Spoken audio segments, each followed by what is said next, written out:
Hey everybody, this is Vitali here at Red Barn Productions, and today we are going to be talking about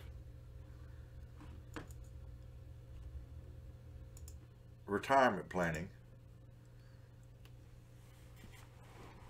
and Roth versus a traditional 401k. Most people don't even know what a Roth is, they've never heard of it.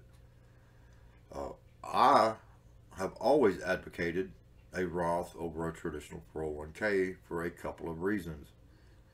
But first, let's talk about income taxes. Uh,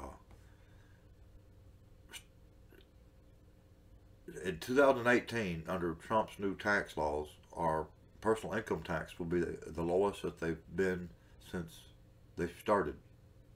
This is a fact, folks. I'm not making this up. Both sides would have you believe that the middle class are going to suffer horribly under the new tax laws, and that's really not true. I mean, there will be some disappearing tax breaks and stuff, but you want to be shocked? Let's go back and look at tax brackets and tax rates for 1950. If you made $200,000 in 1950, you were taxed at 79.17%. In 1960, if you made $200,000, you were taxed at 87%. In 1970, if you made $200,000, you were taxed at 70.725%. If you made $200,000 a year all the way up until the 80s or 90s, you were considered wealthy, and you paid for it. Paid for it dearly. The reason the taxes were so high from 50 to 60 is because we were still paying for World War II. In fact, before World War II, we did not have personal income tax. Personal income tax was a temporary measurement that was enacted to help fund the war effort. It just never got ended. If you go by the letter of the law, personal income tax is technically illegal, but the IRS and the Supreme Court will rule against you every single time because precedence has already been set. You can go look that up too. Don't take my word for this. These statistics are straight from Stanford, and they got the numbers directly from the IRS. Now back to Roths and 401ks. Even though you could use this for an argument against a Roth, I've always advocated a Roth over a 401k for two reasons, and they're related. The first reason is when you pay into a Roth, you pay the income tax on that money right then. You earn your money, you get your paycheck, you pay your income tax, over and done.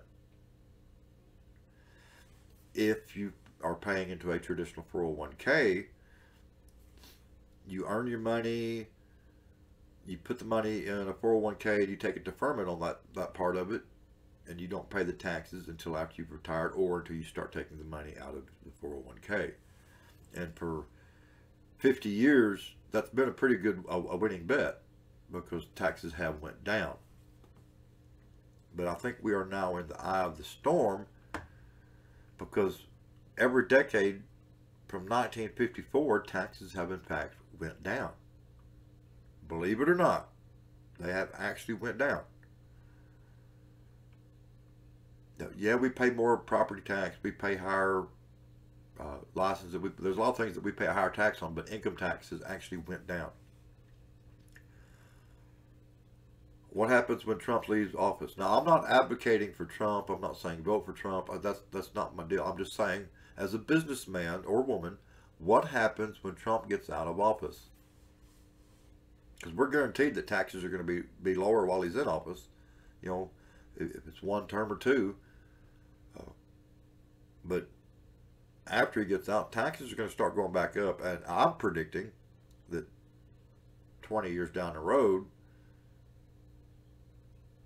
that the taxes on $200,000 isn't going to be 21 or whatever it is today. It's going to be 40 or 60%. It's going to double or triple. That's my bet, because it's been a downward trend for almost 70 years.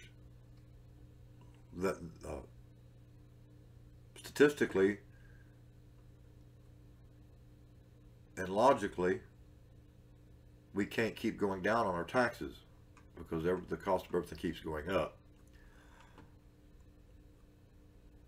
So I'm predicting somewhere in the next 4 to 8 years that our taxes start going back up.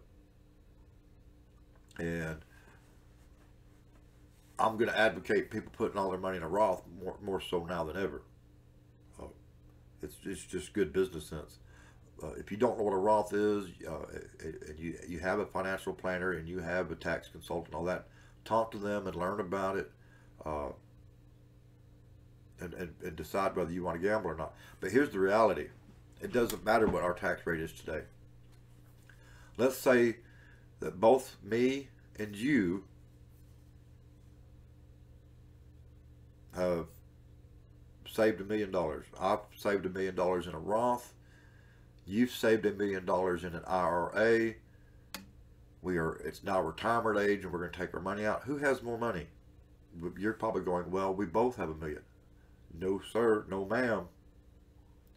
If your money's in an IRA, you owe taxes on $1 million. And if you're taxed at 20%, that means you have a $200,000 tax bill.